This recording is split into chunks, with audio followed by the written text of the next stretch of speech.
네, 차기 대선이 39일 앞으로 다가온 가운데 한덕수 대통령 권한대행의 대선 출마설은 계속해서 거론되고 있습니다. 네, 대선 구도에는 어떤 영향을 미칠지 두 분과 짚어봅니다. 이종근 시사평론가, 서영주 맥 정치사회연구소장과 함께합니다. 어서 오세요. 네, 안녕하세요. 먼저 한덕수 대행 어제 그 시정연설 뒤에 저희 취재 기자가 대선 출마 여부를 물었는데 고생 많으셨다 이렇게만 답을 했거든요. 이거 언제 나오시냐고 물어봤어야 되는 겁니까? 뭐 질문이 잘못된 건 아닌 것 같고요. 고생 많으셨다의 의미를 좀 우리가 분석해야 될 것 같습니다. 고생 많으셨다. 뭐 이번 대선에 출마하지 않겠다는 뜻은 분명히 아닌 것 같아요. 그러면 그 안에서 해석을 하자면 이제 출마가 얼마 남지 않았다라는 것인 것 같고요. 아마 국회에서 만나는 기자들이 이번이 마지막이지 않을까라는 또 그런 고생 많으셨다 아닐까 싶은데 최근에 한덕수 권한대행의 행보를 보면 이건 사실상 사전선거운동과 다름없습니다. 권한대행이 할 수 있는 뭐 역할일 수도 있겠으나 최소한 호남과 영남, 울산과 강주를 가고 최근에 군부대를 가서 본인의 군번까지 외워서 한 50몇 년 됐을 건데 그 군번까지 외워서 가서 어떤 본인의 안보의 능력에 대한 이미지를 높였다는 거. 그리고 저는 어저께 시정연설에 참석했던 것도 굉장히 이례적이긴 한데 지난번에 대정부질문을 불참했잖아요. 예. 대정부질문은 원래 총리가 대통령을 대신해서 나오는 자리거든요. 그러면 총리인 역할이 분명하잖아요. 그러면 나왔어야 되는데 그건 안 나와요. 근데 대통령이 하는 시정연설은 본인이 나와서 하지 않습니까? 뭐 분명하게 본인 스스로가 대통령직을 이렇게 잘 수행할 수 있다라는 부분들을 국민한테 어필하는 여러 가지 장면들 아니겠냐. 좀 그렇게 해석이 됩니다. 네, 대선 출마와 관련해서는 뭐 고생 많으셨다 이 정도의 짧은 이야기만 하고 있기 때문에 이 말을 해석하고 있는 상황인 건데 그러다 보니까 그 넥타이 색을 두고도 정치적인 해석이 나오더라고요. 어제 그 모습 보면 푸른색 계열의 넥타이를 했거든요. 그래서 이건 민주당을 겨냥한 통합 행보다 이런 해석도 나오는데 어떻게 보셨습니까? 일단 모든 것이 다 이제 정치적으로 해석할 수밖에 없겠죠. 그런데 해석하는 방향에 따라서 여러 가지로 해석이 가능하다고 저는 생각을 합니다. 자신이 권한대행으로서 할 수 있는 마지막 연설이잖아요. 또 국회 나가는 것도 그렇고 하다 보면 국회와 보다 더 원활한, 특히 이제 민주당이 지금 제1당이니까 원활한 그런 그 분위기를 조성하기 위해서 그런 색깔을 골랐다라고 할 수도 있겠고요. 아까 그 고생 많으셨다라고 한 부분을 한번 저도 다시 생각을 해보면 그 기자들은 국회 출입 기자들이에요. 사실 권한대행이나 대통령이나 총리 출입 기자들이 아니거든요. 그럼 국회 출입 기자들에게 자신이 만약에 안 나온다고 한다면 사실 국회 출입 기자를 더 만날 이유가 없는 거거든요. 그럼 많으셨다라고 과거형을 하는 것도 하겠다라는 것보다는 안 하겠다라는 의미로도 해석이 가능한 부분이 저는 분명히 있다고 봅니다. 그렇기 때문에 지금 그리고 또 시정연설도 하나만 더 말씀을 드리면 대통령이 지금 거리니까 총리 이 권한대행이 하는 건 너무 맞아요. 그러면 이번에 추경 굉장히 중요하잖아요. 국민들이 봤을 때 예산안 통과된 지 몇 개월인데 됐다고 또 추경인데 어마어마한 돈을 또 추경을 해야 되고 근데 굉장히 힘든 상황이고 그렇다면 누군가는 이게 설득을 해야 돼요. 이러이러한 이유 때문에 추경을 한다고. 그럼 자신이 안 하면 누가 해야 됩니까? 최상목 경제부총리가 해야 되는데 어디 있습니까? 미국 가 있어요. 지금 그러면 이주호 사회부총리가 합니까? 아니니까 자기가 나가는 건 그 해석을 하다 보면 사실 이제 어떻게 보니까 대통령의 길도 아니더라고요. 국무위원 쪽으로 가는, 그러니까 중앙 통로가 아니라 국무위원이 가는 통로로 가고 국무위원이 나가는 통로로 나갔어요. 이런 것들을 보면 해석에 따라서 사실 뭐 굳이 꼭 출마하려고 했다라고만 볼 수는 없다는 생각입니다. 어제 또 우원식 국회의장이 연설 마치고 이제 떠나려는 그 한덕수 대행 붙잡고 이제 비판한 부분들이 할 일과 하지 말아야 할 일을 구분하라 이렇게 얘기를 했거든요. 뭐 고성도 오가고 삿대질도 오갔었는데 이거 정치적 파장 어떻게 보십니까? 일단 뭐 국회의장으로서 할 말을 해야겠다 작심발언을 한 거는 같은데요. 한덕수 권한대행이 해야 될 일은 뭘까요? 조기 대선에 대한 39일 남았죠. 그 관리를 잘하고 지금 국정이 이 윤석열 전 대통령의 내란 행위에 있어서 파면당해버려서 좀 국정이 혼란스러운 건 사실입니다. 그러면 그거를 잘 관리해야 되는데 지금 본인 스스로가 권한대행이 차출론에 직면해 있고 대선에 나오냐 마냐로 나라가 시끄럽습니다. 그러면 권한대행이 공직자로서 그걸 끊어줘야 되니까 아닙니까? 나는 나가지 않는다. 나는 권한대행으로서 본분을 충실하게 이행하면서 조기 대선을 잘 관리하겠다. 이 한마디면 되는 겁니다. 근데 왜 그 얘기를 하지 않죠? 그 자체를 저는 지적한 거라고 봅니다. 그래서 권한대행이 마치 본인이 권한대행과 대통령은 차이가 없다는 발언을 해가면서 대통령이냐, 대통령 노름을 하고 있고, 그 다음에 그 부분에 있어서 대통령직을 잘 수행하겠다는 이미지를 국민들한테 보여주기 위해서 여러 가지 무리수를 두는 것들, 그거는 국회의 입법부의 수장으로서 국민의 목소리를 전달한다는 입장에서는 적절한 지적이다. 저는 좀 그렇게 말씀드리고 싶습니다. 네.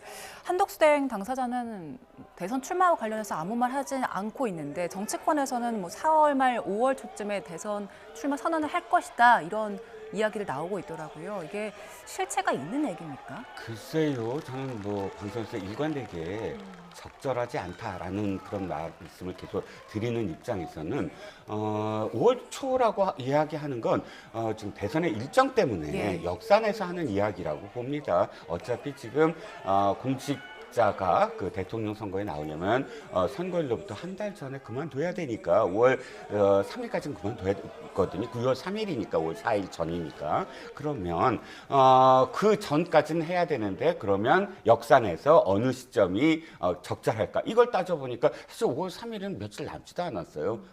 그러다 보면 4월 말이라는 건 이 당이 지금 국민의힘이 경선을 마무리한 시점부터 그 다음에 마지막 시점 사이겠구나라고 역산을 하다 보니까 그렇게 추론을 하는 게 아니냐. 개인적으로는 지금 두 가지 말씀을 드리는데 국회 부의장이 발언한 건 대단히 적절하지 못한 태도였다라고 생각을 합니다. 내용은 저는 국회의장이 그렇게 이야기할 수는 있어요. 어떻게? 예를 들어서 기자회견을 통해서거나 혹은 뭐 SNS 활동 안 하시긴 하지만 그렇게 올릴 수는 있어요. 하지만 지금 우리 정부의 수반은 누구죠? 수반이라고 한다면 군통수권입니다. 군통수권이라는 건 뭐죠? 전쟁이 만약에 발발했어요. 그럼 누가 군에 명령을 내려야 됩니까? 국회의장이 할 수 있습니까? 못합니다. 권한대행이 할 수 있어요. 명령 내릴 수 있습니다. 그리고 하나의 국가의 수반은 두 번째가 있어요. 두 번째는 뭐냐면 외국 수반에 대해서 우리나라를 대표하는, 외국에 대해서 대표하는 그런 사람이 수반입니다. 지금 트럼프 대통령과 국회의장이 통화를 합니까? 아니에요. 권한대행이 해요. 이 두 가지가 우리나라의 지금 수반 맞아요. 정부의 수반입니다. 권한대행일지라도. 그렇다면 아무리 지금 한덕수 권한대행이 자기를 낮추어서 중앙통로로 가지 않고 국무위원 통로로 갔다고 하더라도 국회의장은 정부의 수반으로서 만나야 되는 거예요. 한데 정부의 수반을 시정연설 끝났다고, 예를 들어서 대통령이 있습니다. 시정연설 끝났다고, 저기요 돌아가시지만 자리 좀 앉으세요. 할 수 있습니까? 못해요. 그건 국회의장이 대통령보다 의전사율이 낮기 때문입니다. 1위가 대통령이고 2위가 의장이에요. 그런데 잠깐만요, 앉으세요 하고 앉힐 수 있는 건 어떤 직이죠? 6위예요. 국무총리. 의장 사회를 놓고, 그러니까 총리한테는 그렇게 할 수 있어요. 그러니까 이 국민들 앞에서 아니 당신은 대통령이 아니야, 총리에 불과해 라는 거를 보이기 위해서 앉히고 거기다가 이야기를 하는 어떤 과정을 보여줬다. 이건 정무적 판단으로도 사실 마이너스인 게, 도리어 그런 장면을 비춰줌으로써 예를 들어서 그 일각에서 이야기하듯이 지금 한덕수 총리의 어떤 끝만 높여주는 거 아니냐, 자꾸 이런 모습을 보여주면서 민주당을 대변해서 의장이 지금 핍박을 해서 도리어 끝만 높여준 거 아니냐, 이런 얘기가 나올 수 있거든요. 그렇기 때문에 어쨌든 그 의미는 저도 공감을 합니다. 국회의장이 우려하는 건. 하지만 저 장소에서 국민들이 바라보고 있는데 굳이 앉혀서 이야기를 했어야 됐느냐, 적절치 못했다는 겁니다. 그 말씀하신 정무적 판단 부분에서 민주당은 원래 이제 침묵으로 대응하기로 했었는데 이렇게 좀 고성이 오간 상황이 펼쳐졌거든요. 네. 이런 부분이 이제 한덕수 대행에 대한 말씀하신 것처럼 좀 급을 높여줬다, 이런 이야기에 대해서 어떻게 좀 판단하십니까? 급을 높여준 게 아니라 이게 지난 윤석열 정부를 어떻게 규정해야 될까요? 내란 사태를 일으켜서 나라를 엉망진창으로 만든 정부라고 저는 표현하고 싶어요. 그 정부의 2인자였습니다. 한덕수 권한대행이요. 잘해서 권한대행 된 거 아니잖아요. 그리고 내란 사태에 대해서 책임을 집니까? 책임지려는 자세 안 보이잖아요. 그러면서 마치 반성도 하지 않고 모렴치하게 대선을 나가겠다. 이런 고위공직자를 입법부의 국회의원들이 가만히 두고 봐야 되느냐? 침묵해야 되느냐? 그럼 뭘로 국회의원을 합니까? 국민들의 속이 터져나가고 있을 거 아닙니까? 당신 염치 있습니까? 라고 얘기를 해야죠. 저는 그 부분에 대해서는 당연히 해야 될 일을 한 것이다 라는 것이고, 급을 높여줬다? 저는 급을 높여줬기보다는 본인의 현실을 자각해라. 국민 앞에 최소한 죄송하다는, 송구하다는 염치를 좀 보여달라 라는 저는 항의라고 봅니다. 예. 국회의장인 우원식 국회의장이 한덕수 권한대행에서 얘기한 거, 그건 정말 자제한 거라고 봐요.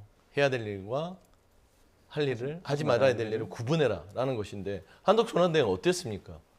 본인이 헌법재판관 임명하는 것도 결국에는 가처분이 인용돼서 수포로 돌아가서 월권을 했다는 것을 헌법재판소가 알려줬고요. 그 다음에 총리 권한대행이지만 탄핵소추의 가결수가 151석이면 가능하다. 이거는 총리다 그거예요. 왜 총리라고 규정을 했는데 당신이 대통령 노름을 하고 있느냐. 이거는 대한민국 헌법재판소가 알려준 겁니다. 그러면 그 처신을 제대로 해야 되는데, 지금의 처신은 내란 사태에 대해 책임을 전혀 지지 않고 대권을 도전한다. 이건 너무나 모렴치하기 때문에 공직자로서 빨리 그만두고 대선을 나가든지 해야 되는데, 그렇지 않고 권한대행의 자리를 이용해서 계속해서 본인의 정치적인 욕망을 실현시키려 한다. 이거는 비판받아 마땅하다고 봅니다. 예, 저희가 앞서 그 정치권에서는 한덕수 대행이 3월 5초쯤 출마 선언할 거란 분석을 내놓고 있다는 얘기했는데, 만약에 한덕수 대행이 실제로 출마를 고심하고 있다면 시기를 정하는 데는 어떤 점을 가장 크게 고려할까요? 여론조사할 겁니다. 시기보다 가장 중요한 건 여론조사가 최소한 이재명 후보에 버금가거나, 최소한 이 정도면은 추세선이 굉장히 오르기 때문에 언젠가는 추월할 수 있다라는 가능성을 보여줘야만, 그것이 여론조사가 나와야만 결심을 할 수 있다고 생각을 하거든요. 뭐 나중에 또 여론조사 말씀하시겠지만, 지금 현재 시점에서는 국민의힘의 후보들하고 뭐 조금 이렇게 격차가 있을지라도 확연하게 이 정도 지금 격차니까 국민의힘 후보는 안 돼라고 단언할 수 있을 정도의 여론조사가 지금 형성되지 못하고 있다라는 점이 주저하는 이유가 아니냐. 시기보다도 여론조사가 가장 중요하다. 여론조사의 어떤 추세선과 어떤 목적하는, 최소한 국민들이 바라봤을 때 지금 서영수 소장이 말씀하셨던 그 많은 비판을 뛰어넘을 여론조사. 아니, 그 비판들은 알겠는데요. 네. 이 정도로 여론조사가 나왔는데 어떡하겠습니까? 예. 라고 설득할 수 있을 정도의 여론조사 결과가 나올 때를 기다리는 게 아니냐. 그러면 뭐 목표한 설정한 여론조사 지지율이 나오지 않으면 출마 선언을 안 할 수도 있다고 보시는 거예요? 저는 그게 가장 중요하다고 생각을 해요. 우리가 보통 호랑이 등에 올라탔다라고 이야기하잖아요. 호랑이 등에 올라탔다는 건 뭐냐면 자의가 아니라 이미 국민들의 어떤 여론, 민심, 이것이 바뀌게 된, 뭔가 자기의 의지와는 다르게 이 정치권에 무엇인가를 해야만 한다라는 명분을 주는 거거든요. 그게 호랑이 등인데, 호랑이 등에 올라탔다라고 생각할 정도의 여론조사냐라는 건 아직은 미진하다는 거. 근데 이제 민심을 두루 탈필 수 있는 행보들도 있었습니다. 영호남을 비롯해서 평택, 어제 인천까지 갔잖아요. 이런 행보들은 어떻게 해석할 수 있을까요? 그러니까 제가 말씀드린 대로 이 공직을 활용해서 사전선거 운동을 하는 겁니다. 그리고 이 나라의 혼란 상황 속에서 지금 한가롭게 천원주택을 가서 실질적인 정책에 대한 뒷받침도 없이 이미지를 그냥 부각시키는 거 아닙니까? 그 광주에 가서는 1,000원짜리 식당 가서 손편지를 쓰고, 이미지잖아요. 권한대행이 굳이 이미지를 부각시킬 이유가 뭐죠? 본인은 관리형 아닙니까? 다음 조기 대선에 있어서 새로운 정부가 들어서면 한덕수 권한대행이 있을지 없을지 모르겠어요. 그러면은 본인은 충실하게 최소한의 관리만 통해서 숨죽이면서 나라가 잘 돌아갈 수 있도록 해야 되는데, 갖가지 다 이미지 정치를 하고 있잖아요. 우리가 국민들이 바보입니까? 꼭 정치적인 분석이 필요 없어요. 이거는 사실상 본인이 대권에 도전하기 위한 일정들을 소화하고 있다라고 봐도 무리가 없습니다. 그러면 비판받아야죠. 공직자가 염치도 없을 뿐들 아니라 비겁하게 본인의 자리를 활용해서 여러 가지 갖가지 대권 행보를 한다는 것은 부적절하기 때문에, 만에 하나 한덕수 권한대행이 대권에 대한 생각이 있었다면 지난번 탄핵소추를 당할 때 본인의 직을 내려놓고 국민의힘에 들어가서 국민의힘 내부에서 경선을 치러서 후보가 되려고 했어야 되는데, 그냥 너무 쉽게 가잖아요. 권한대행 자리를 유지하면서 선거운동하고, 그 다음에 국민의힘의 경선이 다 끝나고 나면 본인이 출마해서 단일화를 하면, 이거 뭡니까? 그냥 앉아서 노스 떡먹기를 하겠다는 거 아닙니까? 예. 정치적으로도 적절치 않다. 전 그렇게 지적하고 싶습니다. 자, 고건 권한대행과 환경 권한대행의 권한대행 시절의 일정을 한번 찾아보시면 어마어마합니다. 뭐 전방도 가고 각 그 지역별 현장 전국 다 돌아다녔습니다. 행사 다 갔어요. 이유가 뭡니까? 전국을 안정시켜야 돼요. 비상 상황이잖아요. 그분들은 그러면 대통령 나왔습니까? 안 나왔습니다. 이번 일정들 한번 보시자고요. 지금 이 한덕수 권한대행은 거의 모든 관료 생활을 통상을 하셨어요. 뭐 외교 통상부 차관부터 지금 저 외교 통상 대표부터 모든 일정이 그러니까 관료의 어떤 행사가 통상이었어요. 그러면 지금 통상에서 한미 관세 전쟁에서 가장 중요한 두 곳을 간 거예요. 그게 지역적으로 호남과 영남이라서 그렇지. 자동차 관세 때문에 자동차가 무너지면요 어떻게 됩니까?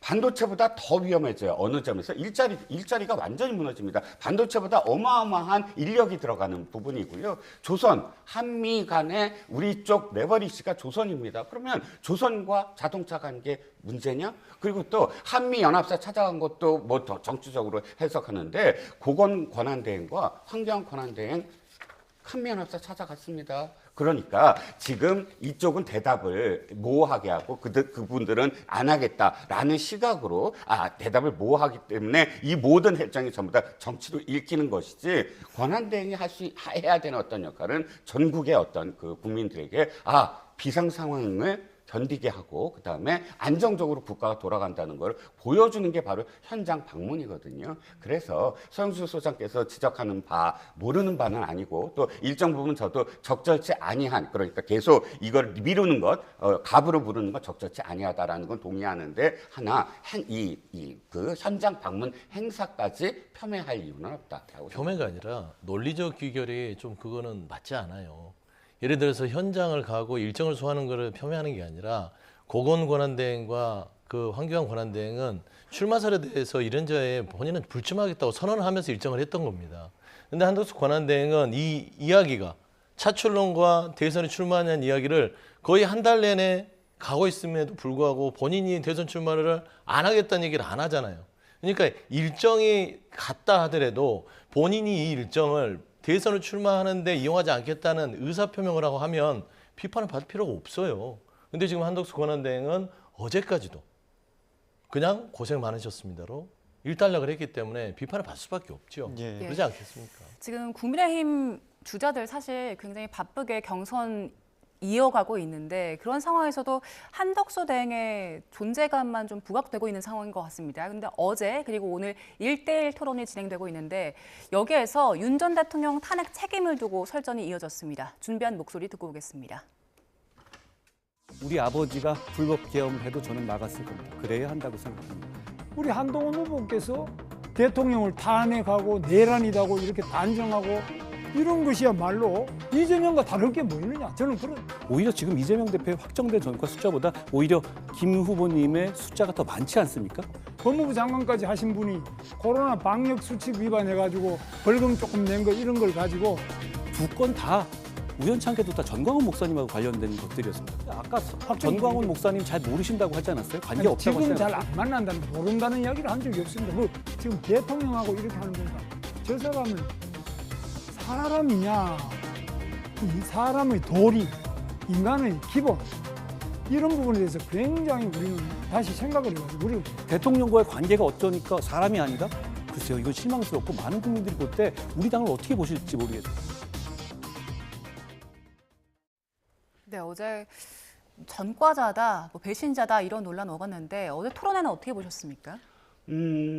대단히 실망스러웠어요. 어떤 점에서 실망스러웠냐면 국민들은 뭘 보고 싶냐면 이 당이 정말로 바뀌고 있는가. 그리고 국민들이 바라봤을 때 이 당에게 표를 줄 이유가 있는가. 그 이유는 사람들이 어떠한 비전을 보여주고 대한민국의 문제점을 얘기해주고 정책적으로 이 국민의힘을 믿게 해주고 그런 이야기 하나도 안 나오고 7번이나 인간의 도리 눈에 넣어도 아프지 않다. 계속 되풀이 됐습니다. 그런 공방이.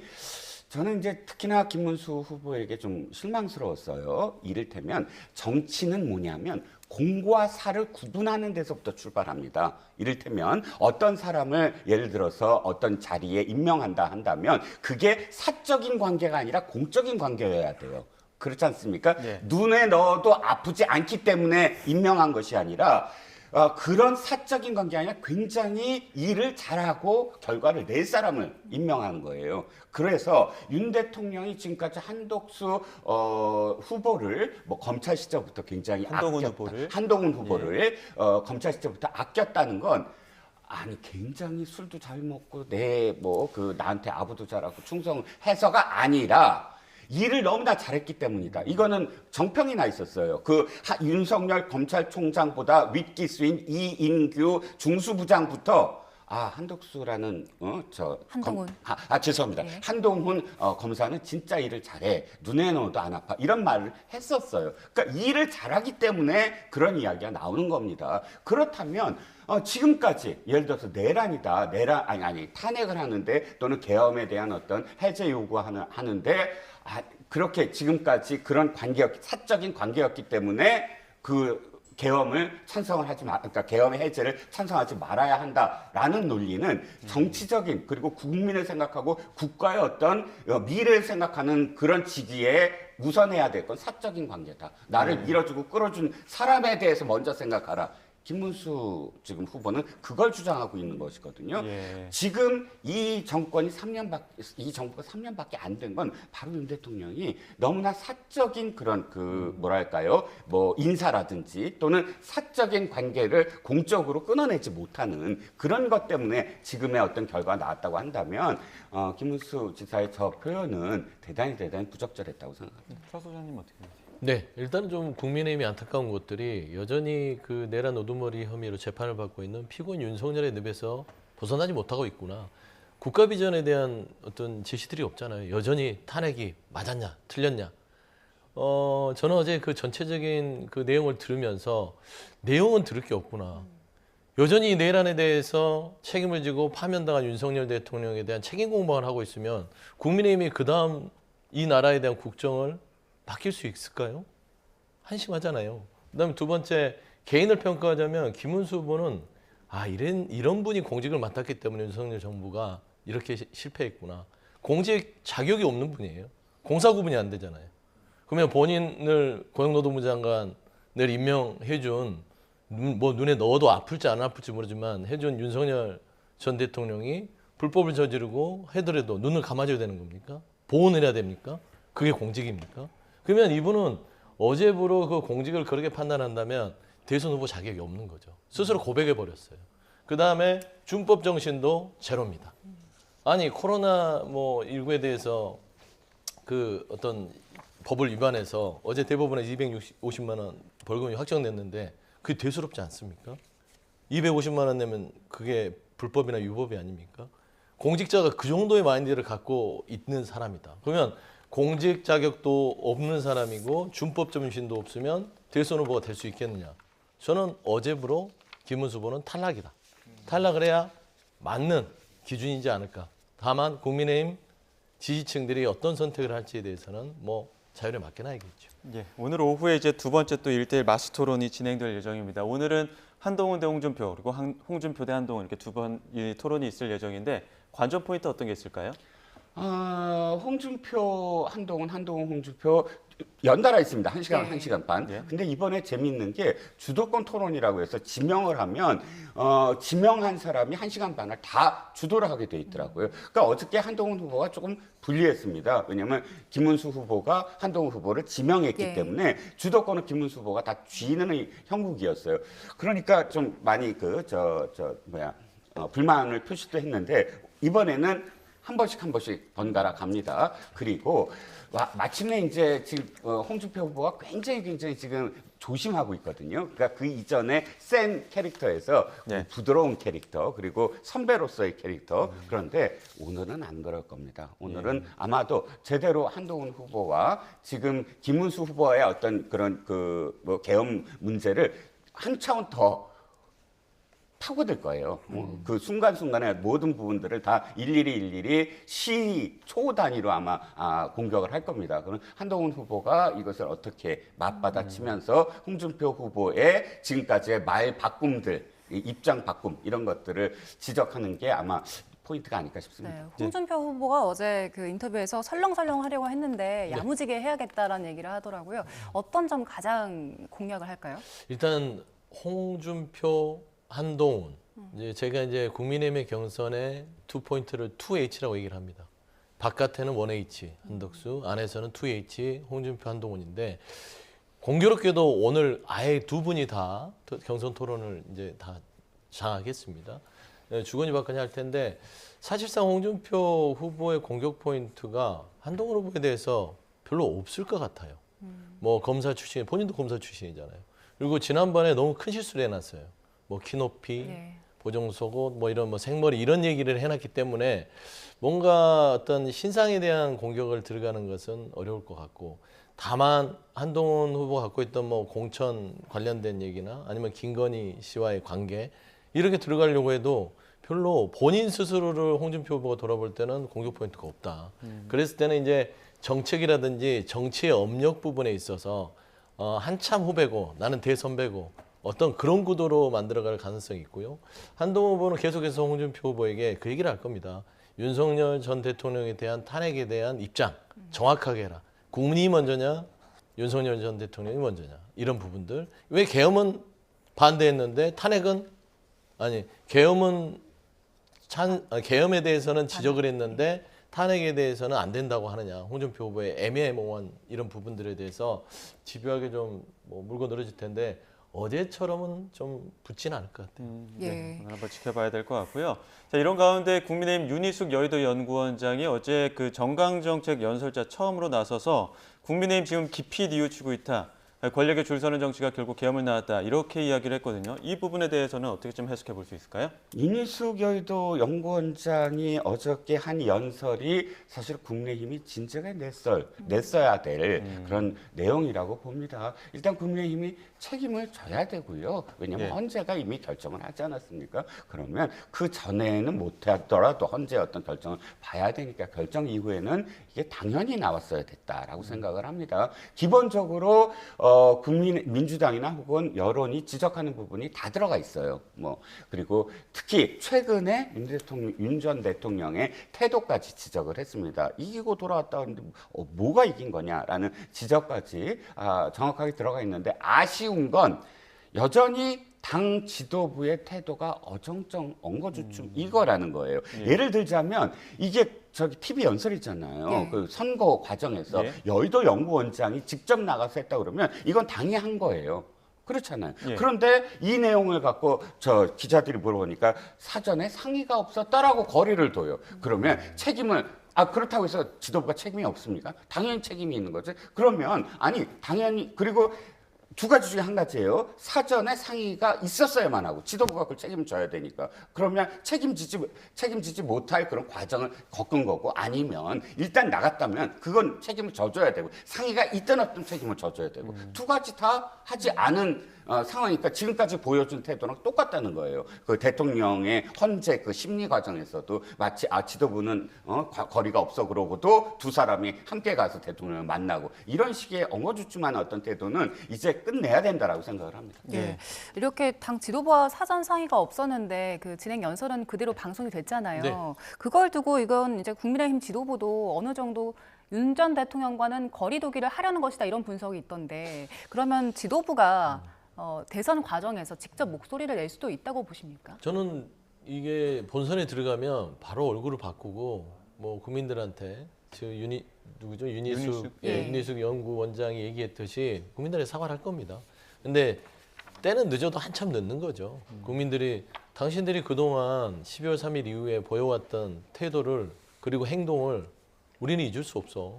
용서할 수 없어 했기 때문에 말은 그렇게 하더라도 행동이 따르지 않으면 반성하고 있다고 믿지 않을 거 아닙니까? 최소한 윤석열 전 대통령에 대해서 뭐 제명이나 출당 조치를 하지도 않고 지금 현재 국민의힘의 경선, 내부 경선을 보더라도 여전히 윤석열 전 대통령에 대한 비용, 옹호 세력들이 대선 후보로 뛰고 있잖아요. 그런 의미에서는 어제의 국민의힘 여의도 연구원장의 어떤 발언은 울림이 있을 수는 있겠으나 국민들은 정말 믿을 수 없다라고 평가할 것 같습니다. 예, 저 민주당 경선 이야기도 해보겠습니다. 민주당 지금 호남권 경선이 이제 내일 투표가 있기 때문에 후보들 모두 호남으로 내려가서 표심 호소하고 있는데 일단은 표심을 얻는 것도 중요한데 흥행 여부도 가장 주목받고 있는 부분인 것 같아요. 투표 참여와 관련해서 이 부분은 좀 어떻게 해석해 볼 수 있을까요? 지금 현재 보니까 호남의 민주당 경선 투표율이 좀 조정한 편이에요. 네.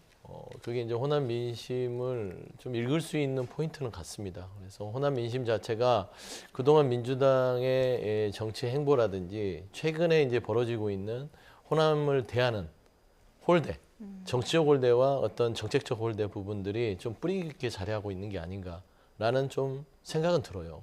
그래서 앞으로 민주당의 어떤 뭐 근본적으로 이 호남 민심이 뒷받침을 해왔잖아요. 그래서 그런 부분에 조금 더 공을 들여야 될 부분이 있고요.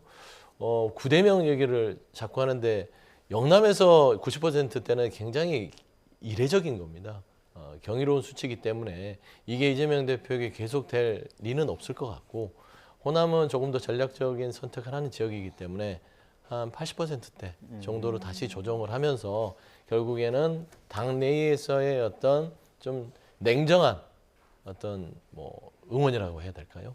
그런 모습들을 보여줄 것 같다. 근데 개인적으로는 9대명은 이재명 후보가 독주를 하는 데 있어서 좋은 수치는 아닙니다. 건강에 좋은 거는 7대명, 8대명 그 정도가 돼야 이재명 후보에게도 본선 경쟁력에서 조금 더 약이 될 수 있다. 좀 네. 그런 말씀을 드리고 싶습니다. 지금 민주당 호남 경선 일단 투표율 저조한 상태고요. 토론회도 사실 그렇게 큰 관심을 못 받고 있어요. 이게 정책 위주로 진행이 되고 있기 때문에 그렇다라는 지적도 나오고 있는데 내부에서도 이거 토론회가 아니라 간담회 같다라고 보더라고요. 그렇죠. 이제 특히나 김경수, 김동연 두 후보의 역량에 대한 문제일 것 같아요.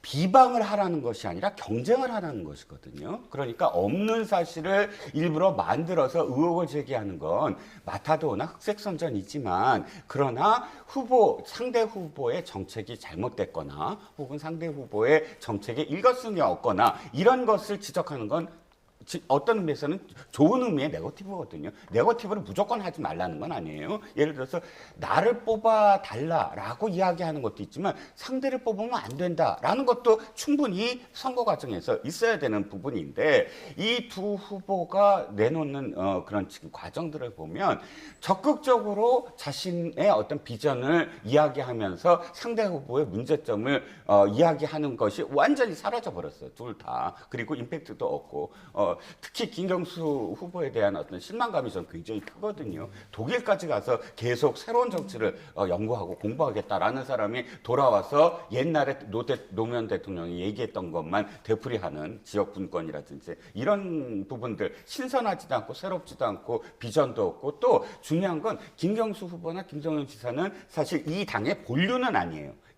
물론 김경수 지사 같은 경우는 김경수 후보 같은 경우는 물론 이제 PK의 적자라고는 하지만 그럼에도 불구하고 이 당에서 좀 새로운 어떤 그런 새로운 기운 이런 포지셔닝을 했어야 되거든요. 근데 내놓는 게 새롭지 않다. 그리고 어떤 그 과정도 굉장히 새로움이 안 보인다. 이런 것들이 아마도 호남의 어떤 그 투표율을 낮추는데 한 이유가 되지 않을까라는 생각이 듭니다. 오늘 저녁에 또 TV 토론이 있기 때문에 그 부분도 지켜봐야 될 것 같고요. TV토론 봐야 되는데 이제 뭐 그 비평은 할 수 있다고 봐요. 근데 우리 민주당 후보들 중에 김경수, 김동연 두 후보의 역량에 대해서 이제 지적을 해주셨으니까 조금 더 민주당의 경선을 다 풀타임으로 들으면 그런 말씀을 하실 수 있을까 싶어요.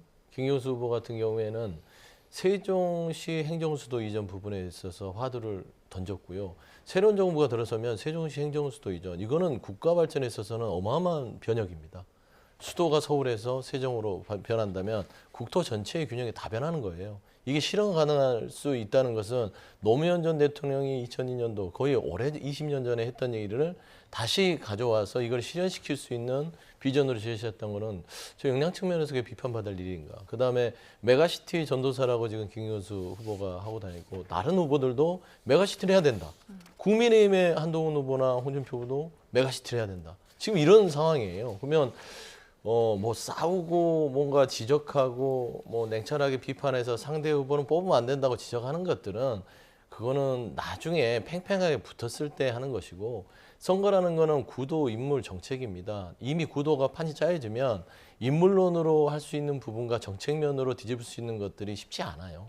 이번 본선, 조기 대선에서도 마찬가지일 것이고 당내 경선에서도 지금 구도 자체가 이재명 대표의 아성 자체를 철저하게 무너뜨릴 수 있는 구도는 아니기 때문에 최소한 인물론으로 경쟁할 수 없으면 정책으로 경쟁하자 해서 민주당 내는 정말 39일 뒤에 출발할 새로운 정부의 민주당의 비전들이 곳곳에서 제시되고 있다는 점에서는 역량이 부족하다라고 예. 평가하는 것은 좀 인색하다라고 좀 말씀드립니다. 인색한데 잠깐만요.